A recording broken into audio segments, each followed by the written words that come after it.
श्री सीताराम चंद्राभ्याम नमः। सुंदरकांड पांचवा सर्ग। हनुमान जी का रावण के अंतःपुर में घर घर में सीता को ढूंढना और उन्हें न देखकर दुखी होना। तत्पश्चात बुद्धिमान हनुमान जी ने देखा जिस प्रकार गौशाला के भीतर गौओं के झुंड में मतवाला सांड विचरता है, उसी प्रकार पृथ्वी के ऊपर बारंबार अपनी चांदनी का चंदोवा तानते हुए चंद्रदेव आकाश के मध्य भाग में तारिकाओं के बीच विचरण कर रहे हैं। वे शीत रश्मि चंद्रमा जगत के पाप ताप का नाश कर रहे हैं, महासागर में ज्वार उठा रहे हैं, समस्त प्राणियों को नई दीप्ति एवं प्रकाश दे रहे हैं और आकाश में क्रमशः ऊपर की ओर उठ रहे हैं। भूतल पर मंदराचल में संध्या के समय, महासागर में और जल के भीतर कमलों में जो लक्ष्मी जिस प्रकार सुशोभित होती हैं, वे ही उसी प्रकार मनोहर चंद्रमा में शोभा पा रही थी। जैसे चांदी के पिंजरे में हंस, मंदराचल की कंदरा में सिंह तथा मदमत्त हाथी की पीठ पर वीर पुरुष शोभा पाते हैं, उसी प्रकार आकाश में चंद्रदेव सुशोभित हो रहे थे। जैसे तीखे सींग वाला बैल खड़ा हो, जैसे ऊपर को उठे शिखर वाला महान पर्वत श्वेत शोभा पाता हो और जैसे सुवर्ण जटित दांतों से युक्त गजराज सुशोभित होता हो, उसी प्रकार हरिण के श्रृंग रूपी चिन्ह से युक्त परिपूर्ण चंद्रमा छवि पा रहे थे, जिनका शीतल जल और हिम रूपी पंख से संसर्ग का दोष नष्ट हो गया है, अर्थात जो इनके संसर्ग से बहुत दूर हैं, सूर्य किरणों को ग्रहण करने के कारण जिन्होंने अपने अंधकार रूपी पंख को भी नष्ट कर दिया है तथा प्रकाश रूप लक्ष्मी का आश्रय स्थान होने के कारण जिनकी कालिमा भी निर्मल प्रतीत होती है, वे भगवान शशलांछन चंद्रदेव आकाश में प्रकाशित हो रहे थे। जैसे गुफा के बाहर शिलातल पर बैठा हुआ मृगराज शोभा पाता है, जैसे विशाल वन में पहुंचकर गजराज सुशोभित होता है तथा जैसे राज्य पाकर राजा अधिक शोभा से संपन्न हो जाता है, उसी प्रकार निर्मल प्रकाश से युक्त होकर चंद्रदेव सुशोभित हो रहे थे।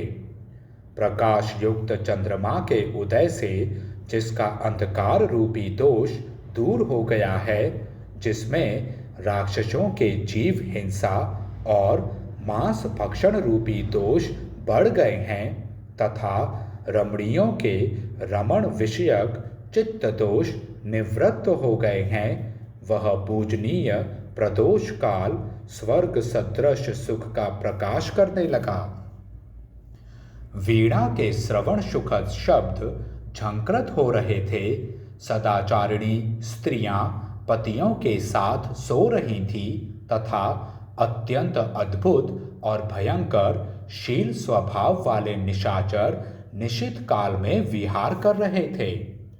बुद्धिमान वानर हनुमान ने वहां बहुत से घर देखे, किन्हीं में ऐश्वर्य मद से मत्त निशाचर निवास करते थे, किन्हीं में मदिरा पान से मत वाले राक्षस भरे हुए थे, कितने ही घर रथ घोड़े आदि वाहनों और भद्रासनों से संपन्न थे तथा कितने ही वीर लक्ष्मी से व्याप्त दिखाई देते थे। वे सभी ग्रह एक दूसरे से मिले हुए थे।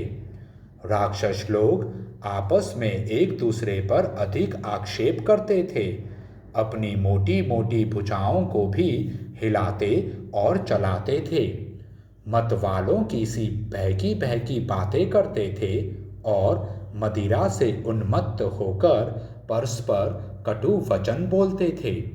इतना ही नहीं, वे मत वाले राक्षस अपनी छाती भी पीटते थे, अपने हाथ आदि अंगों को अपनी प्यारी पत्नियों पर रख देते थे, सुंदर रूप वाले चित्रों का निर्माण करते थे और अपने सुदृढ़ धनुषों को कान तक खींचा करते थे। हनुमान जी ने यह भी देखा कि नायिकाएं अपने अंगों में चंदन आदि का अनुलेपन करती हैं, दूसरी वही सोती हैं, तीसरी सुंदर रूप और मनोहर मुख वाली ललनाएं हंसती हैं तथा अन्य वनिताएं प्रणय कलह से कुपित हो लंबी सांसें खींच रही हैं। चिघाड़ते हुए महान गजराजों, अत्यंत सम्मानित श्रेष्ठ सभासदों तथा लंबी सांसें छोड़ने वाले वीरों के कारण वह लंकापुरी फुफकारते हुए सर्पों से युक्त सरोवर के समान शोभा पा रही थी। हनुमान जी ने उस पुरी में बहुत से उत्कृष्ट बुद्धि वाले, सुंदर बोलने वाले, सम्यक श्रद्धा रखने वाले, अनेक प्रकार के रूप रंग वाले और मनोहर नाम धारण करने वाले विश्व विख्यात राक्षस देखे। वे सुंदर रूप वाले, नाना प्रकार के गुणों से संपन्न, अपने गुणों के अनुरूप व्यवहार करने वाले और तेजस्वी थे। उन्हें देखकर हनुमान जी बड़े प्रसन्न हुए। उन्होंने बहुतेरे राक्षसों को सुंदर रूप से संपन्न देखा और कोई कोई उन्हें बड़े कुरूप दिखाई दिए। तदंतर वहां उन्होंने सुंदर वस्त्राभूषण धारण करने के योग्य सुंदरी राक्षस रमणियों को देखा, जिनका भाव अत्यंत विशुद्ध था। वे बड़ी प्रभावशालिनी थी। उनका मन प्रियतम में तथा मधुपान में आसक्त था। वे तारिकाओं की भांति कांतिमती और सुंदर स्वभाव वाली थीं। हनुमान जी की दृष्टि में कुछ ऐसी स्त्रियां भी आईं जो अपने रूप सौंदर्य से प्रकाशित हो रही थीं। वे बड़ी लजीली थीं तथा आधी रात के समय अपने प्रियतम के आलिंगन पाश में इस प्रकार बंधी हुई थी जैसे पक्षिणी पक्षी के द्वारा आलिंगित होती है। वे सब के सब आनंद में मग्न थे। दूसरी बहुत सी स्त्रियां महलों की छतों पर बैठी थी। वे पति की सेवा में तत्पर रहने वाली, धर्मपरायणा, विवाहिता और काम भावना से भावित थीं। हनुमान जी ने उन सबको अपने प्रियतम के अंक में सुखपूर्वक बैठी देखा।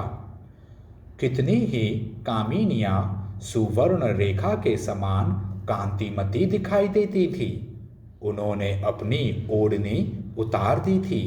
कितनी ही उत्तम वनिताएं तपाए हुए सुवर्ण के समान रंग वाली थीं तथा कितनी ही पति वियोगिनी बालाएं चंद्रमा के समान श्वेत वर्ण की दिखाई देती थी। उनकी अंग कांति बड़ी ही सुंदर थी। तदंतर वानरों के प्रमुख वीर हनुमान जी ने विभिन्न ग्रहों में ऐसी परम सुंदरी रमणियों का अवलोकन किया जो मनोभिराम प्रियतम का संयोग पाकर अत्यंत प्रसन्न हो रही थी। फूलों के हार से विभूषित होने के कारण उनकी रमणीयता और भी बढ़ गई थी और वे सब की सब हर्ष से उत्फुल्ल दिखाई देती थीं। उन्होंने चंद्रमा के समान प्रकाशमान मुखों की पंक्तियां, सुंदर पलकों वाले तिरछे नेत्रों की पंक्तियां और चमचमाती हुई विद्युल्लेखाओं के समान आभूषणों की भी मनोहर पंक्तियां देखी। किंतु जो परमात्मा के मानसिक संकल्प से धर्म मार्ग पर स्थिर रहने वाले राजकुल में प्रकट हुई थी, जिनका प्रादुर्भाव परम ऐश्वर्य की प्राप्ति कराने वाला है, जो परम सुंदर रूप में उत्पन्न हुई प्रफुल्ल लता के समान शोभा पाती थी, उन कृशांगी सीता को उन्होंने वहां कहीं नहीं देखा था। जो सदा सनातन मार्ग पर स्थित रहने वाली, श्री राम पर ही दृष्टि रखने वाली, श्री राम विषयक काम या प्रेम से परिपूर्ण, अपने पति के तेजस्वी मन में बसी हुई तथा दूसरी सभी स्त्रियों से सदा ही श्रेष्ठ थीं, जिन्हें विरह जनित ताप सदा पीड़ा देता रहता था, जिनके नेत्रों से निरंतर आंसुओं की झड़ी लगी रहती थी और कंठ उन आंसुओं से गदगद रहता था, पहले संयोग काल में जिनका कंठ श्रेष्ठ एवं बहुमूल्य निष्क से विभूषित रहा करता था, जिनकी पलकें बहुत ही सुंदर थीं और कंठ स्वर अत्यंत मधुर था, तथा जो वन में नृत्य करने वाली मयूरी के समान मनोहर लगती थी, जो मेघ आदि से आच्छादित होने के कारण अव्यक्त रेखा वाली चंद्रलेखा के समान दिखाई देती थी, धुली धसुर सुवर्ण रेखा सी प्रतीत होती थी, बाण के आघात से उत्पन्न हुई रेखा सी जान पड़ती थी, तथा वायु के द्वारा उड़ाई जाती हुई बादलों की रेखा सी दृष्टिगोचर होती थी।